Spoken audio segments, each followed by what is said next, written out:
Trong thế giới ngày nay, chiến tranh đã trở nên phức tạp và tinh vi hơn bao giờ hết. Những chiến thuật mới liên tục xuất hiện, thay đổi bản chất của xung đột.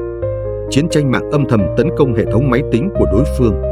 Máy bay không người lái giám sát và tấn công từ trên cao mà không cần con người trực tiếp điều khiển. Chiến tranh thông tin lan truyền tin giả để gây hoang mang dư luận. Vũ khí chính xác cao cho phép tấn công mục tiêu từ khoảng cách xa.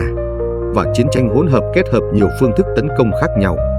Những chiến thuật này đã làm thay đổi cách thức tiến hành chiến tranh, khiến ranh giới giữa hòa bình và xung đột trở nên mờ nhạt hơn. Chúng ta cần hiểu rõ những xu hướng này để có cái nhìn toàn diện về an ninh quốc phòng trong thời đại mới.